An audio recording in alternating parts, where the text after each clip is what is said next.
So welcome back, my people.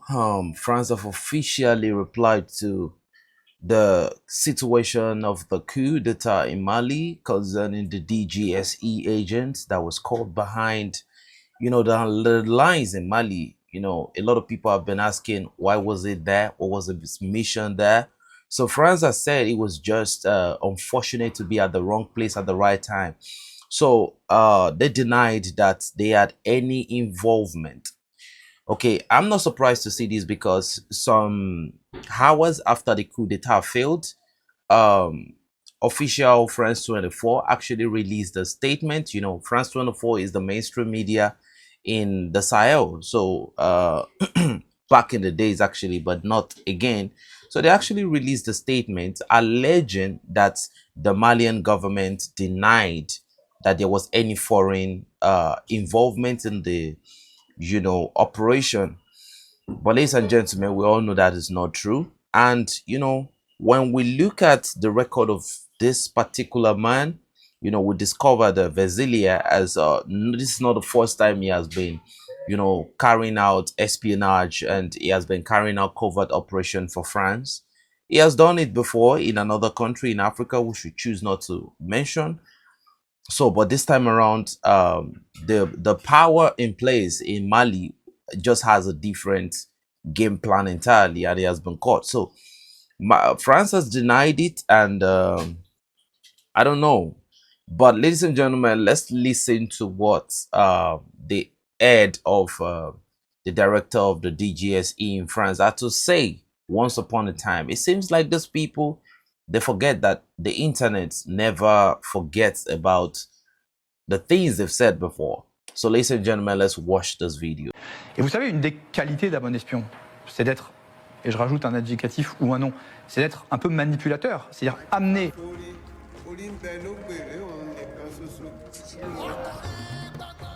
And one of the qualities of a good spy is to be, and I'll add an adjective or a noun here, a bit manipulative, meaning to lead someone, because at its core, that's what espionage is, to betray their country, to betray their company in order to serve France. And for that, you have to be a little manipulative, you have to like people, you also have to know human weaknesses in order to get someone to serve you and cooperate with you. What are Achilles' talents? With others, as you say, you have to get people to betray their country. There are cliches, people say. It's sex, it's money. What else? These cliches when it comes to espionage, they work. Yeah, a lot has been written or said about this. A few weeks ago, we were rewatching here with the team Eric Rochan's film, which I think hasn't aged a bit, The Patriots, because everything is said in that film. And the motives, the famous MICE, M-I-C-E, money, ideology, coercion, or sex, to go along with what you said, and ego still work today. And when you look at the cases I've had to deal with, including as the head of counter-espionage on national territory, you can clearly see that these motives, or combinations of them, are still, for better or worse, very much relevant today. Un agent secret sort de l'ombre, et pas n'importe lequel.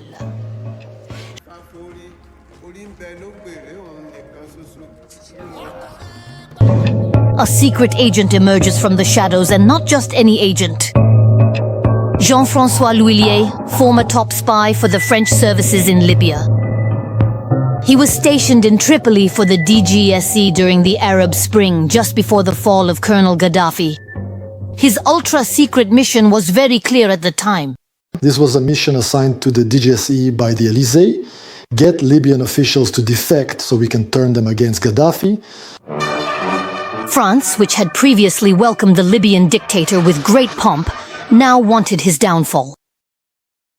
In this context, our spy, the man in Tripoli, set himself a goal: to weaken Gaddafi by, for example, orchestrating the defection of his foreign minister. In the end, you're pushing people to betray their country. The emboldened rebels are now on the verge of seizing power. Jean-François L'Huillier was also tasked with approaching them and, above all, helping them. They would point out to us, for example, at this location, there's a Gaddafi unit stationed there which regularly fires missiles at our villages. Do something for us. So I send this information to Paris, which then decides whether or not to send NATO planes. After that, it's out of my hands, obviously. I'm not the one pressing a button and making the planes appear. That's only in the movies, unfortunately. François L'Huillier denies the rumor that he was killed by a French spy. So in round let me to round up everything, the DGSE is like a secret spy, it's like the CIA, it's like MI6. This is what they do: regime change, covert operation. But Mali was very, they were very, smart. They were very fast. The intelligence agency of Mali is just very expert at this point, and they're many steps ahead, streets ahead of their adversary, and we can see the result is on the board right there. Men lie, women lie, but numbers don't. He has been caught and he will be prosecuted. Ladies and gentlemen, you know what I think? I think he should be sent to one of the worst prisons in Russia, in my own opinion, if found guilty. I don't know if he's guilty. You can be the judge in the comment section. So let's talk about something that has actually happened immediately after the coup d'etat. There was this Beninese journalist called Sei Daniel, right? Sei Daniel is a pro-terrorist journalist that has actually been working for the terrorists for quite a while. And, what he does basically is to push out propaganda for the Western agenda. And he has been doing it for quite a while. If you don't, what we do on Android community, we track the enemies of the state, right? Every statement they make, every tweet, every post, even some posts that are just random posts that, they might not really hold meaning to. We see all those things, right?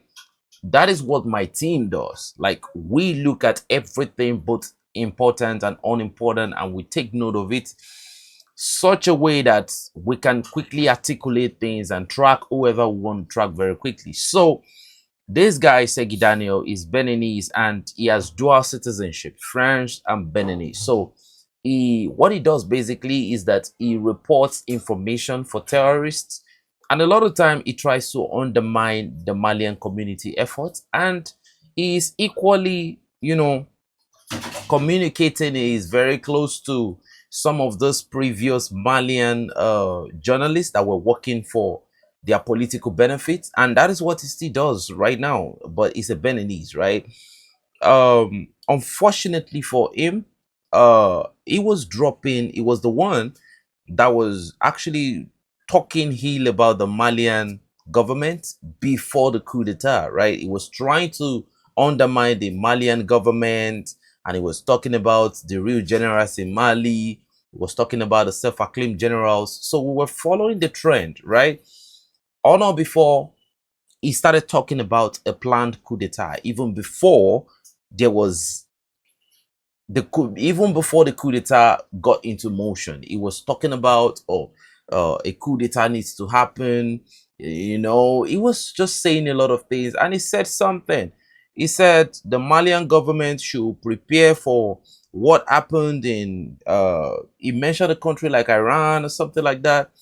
So unfortunately for him, what happened was he started mentioning the names of the people. That was all we noticed. He just started mentioning the names of the people the Malian government started picking up. And the thing he said was that the Malian government are beginning to silence free speech. They are beginning to silence the freedom of people that have put in their blood, sweat, tears, and for the Malian government and the Malian history. He was just saying a lot of things. So as they were picking one by one, he was the only one that has a clear, information about what was happening. And when I noticed this trend and we went back into his history and the organization Sei Daniel worked for and who pays them directly, they still get paid by, the state of France. And when we look at Sei Daniel and we look at a triad of accomplices like his friends, the people he work with, which I could call a syndicate of propaganda, journalism, and all of that, we discovered that they were all fighting for the same cause. They were always supporting the terrorists and all of that, spreading propagandas, spreading, morale drenching information and all of that. So, okay, we knew what his agenda was about. So let me bring your mind to something. How come, let's even say, he had inside information about everything that happened. This was the only man that knew the last thing General Abbas Dembele said. before he was arrested. He actually stated the precise time General Abbas Dembele was arrested, the last words he said. He even said it to the point he said he chuckled, smiled, and they were like, General, let's go. He said everything precisely. So immediately after the Malian government confirmed that, the coup had been foiled and all of that, I said it on this platform that who was in the best position to understand, what was going on in Mali than the enemy. So he wasn't an enemy inside Mali. The way the coup d'etat would have been is they can't use somebody inside Mali. They have to use somebody outside Mali to carry out their, propaganda information and all of that. He tried to man over the whole thing, but unfortunately, the coup plotters were arrested and he started trying to frame up the whole thing again, but it didn't work at the time. It was too late. So what I noticed about Sei Daniel was that at the end of the day, let's even imagine he was only doing, a very good job as a journalist. How come he knew the last statements that were being made by General Abbas Dembele the moment he was about to get arrested? I believe he was following, like they were keeping him, in line. They were giving him the right information so that he can be transmitting the information to the outside world. He was going to be the one to announce their victory, but unfortunately, yeah, he was the one to announce their defeat. So, ladies and gentlemen, they have to understand what was at stake, with the treason they carried out in Mali. So, at the end of the day, I believe that this is somebody the community needs to look at. This is somebody that, if possible, needs to be brought in for questioning, because I believe he knows more than, more than what meets the eye about this coup d'etat. And for some of the people that have not been caught, because I believe this few bunch of generals wouldn't have, and the civilians of course wouldn't have, been the only one, the people that's, on attacked, without any attack, they drop large weapon for the enemy and all of that. There are still some bad eggs in, the Malian armed forces that need to be caught and need to be brought to question, if possible, disbanded, disarmed and, removed from the army completely. Now, again, that will take us to our next line of information. So I believe that Sei Daniel, working for the Beninese government, we all knew what happened immediately. The president of Benin, President Talon, invited the AES states, chiefs to the Beninese National Day, and he did not invite Assimi Goïta. If you remember, I said he invited Niger, he invited Burkina Faso, he did not invite Mali, and you collaborate, you try to articulate everything together, and what the Beninese president said after, his invitation was not honored, you bring it down again and you look at a Beninese journalist, that works for, a very, very rogue state, and you look at all the agenda, you just know what the trend is like. So I won't be talking more about that concept again. So now, all the Western media that has been bribed and all of that. Captain Ibrahim Traore even has some things to say about this particular man. Look at the video. Let's watch this video together. Mais dites ce qui se passe, versez. Il ne faut pas inventer des titres alléchants inutiles parce que vous avez des objectifs derrière.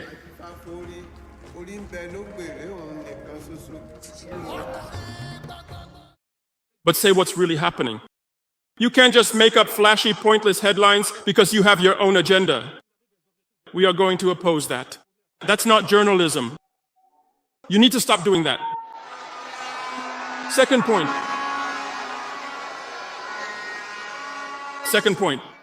When you communicate, remember we are a country at war and we see people making headlines. You have to wonder if they ever ask themselves, does this headline help the country or does it harm it? I once saw a newspaper that published, first of all, it was a lie about a death, and I told the army to file a complaint against them. Because when I saw the headline, I told them to go and check. It said that the bodies were rotting at the morgue and that it smelled bad. Okay, take that headline. You, as media professionals, need to hold those journalists accountable. Even if it were true, who are you serving? Is the goal to make the parents of the fallen uncomfortable by saying that the bodies are rotting? Is the goal to communicate on behalf of the terrorists? No, that's a very dishonest act. It was false and it was wrong. That's it. This needs to stop. This needs to stop. Why are you communicating this? Even if you had observed that, you have channels of access. Did you go to see the Minister of Communication to say, we noticed this, but why are you putting it in your newspapers? How are you contributing? Others are there saying we need to communicate about the war, the casualties. Go and see what the terrorists do. When a drone strikes and a terrorist calls in to report that the drone hit them, he is threatened at the post to never speak about their losses. Have you ever seen a terrorist come out and say, we lost this many fighters today? But why do you want to communicate on behalf of the terrorists? That's not what freedom of the press is. All of this, unfortunately, comes from the Western school. You've learned their way of communicating, but go to our traditionalists. We had journalists before modern journalism. People communicated. There are plenty of griots. Is there a single tribe without a griot? People communicate. Let's also return a bit to our own values. As long as there are certain excesses, we're sorry, but we will have to take action. For now, we are still moving at a slow pace, but everyone needs to review their approach. Always communicate for the homeland. We must honor the homeland. We must do everything to restore value to our country. You're talking about the investments of the imperialists in their media, yes. But it even reaches our own countries. Many media outlets are funded by those imperialists and work for imperialism. We must first start working for the homeland. Moving forward, there is a special force that has just been inaugurated in Mali. These guys were not trained by the Western states. These guys were trained by some of the most advanced military in the world. I mean, military superpower in my own opinion. They are now going to be performing covert and overt operation in Mali. They are going to be sent to the front line if necessary. They are called the Garcia Special Forces. If you look at this guy, you know, you look at what they look like, you know that these guys are really, really ready. And one thing is, you know, I'm very, very happy for the Malian society because, you know, these are new, you know, set of military combatants in Mali because the good side of this is that they are not trained by the West. Imagine these guys having the Western core value system and these guys, you know, being trained by the special, they will only serve the Western agenda. You know, that's how the West help you train your own. So even journalism, the West, you know, the Western journalism is actually, you know, we all know what it is. According to the words of Captain Ibrahim Traore, you know, everybody, if you understand, you understand. So the Garcia Special Forces are now going to be performing some of the most elite, you know, operations in Mali. And I've said it before, I feel like Mali is stepping closer to the podium place. The African Corps, they are actually doing a lot of battery on the enemy. The farmers of Mali are catching up with the enemy on the line of contact. The Gatia militias too are doing their own. Now you have the Garcia Special Forces. You know, more is still to come. And we have a new African Corps combat unit training already in Russia. And, you know, why are they training? A lot of people ask, are they not soldiers? These guys are training on the next, because there is a new offensive that the Malian military will be launching against all the terrorists, whatever name, FLA, JNI, MEIGS, ISI, they are going to be launching a new offensive against them, not counter-offensive, you know. So the reason why they are training is because, you know, the Sahel and the Russian topography environment is different. So they are going to be training on the use of some certain equipment that is going to get them their adaptation mechanics very quick to the Sahel environment, because the environments are different, and it's going to give them a very good edge on the line of contact. Ladies and gentlemen, they will be coming in mass. I can't really specify the number, but it's a very huge number. And these guys will be the ones to go on the full offensive, while the Garcia forces work along with them, and the farmers too, you know, with the area bombardment at the same time. Ladies and gentlemen, I think the Malian military and the Malian government are working hand in hand, and I feel like the Malian people are united more than ever. I would like to stop this information at this point. You can give us your opinion in the comment section below. I love you all. I respect you. I'm back again after a whole 24 hours call duty. You know, we have to obey our own, you know, work for our own people too. So I miss you all. It's been 24 hours and I love you. Do well to help us click the like, share, and subscribe button. It's how you show your generosity to this channel. It's how you help us, you know, bring this information to the people that needs to get it by every means possible. Thank you so much and God bless you. It's your boy 72 Andre signing out and upstairs. But before I go, 72 Mapo, I'm pretty big salute to all of you.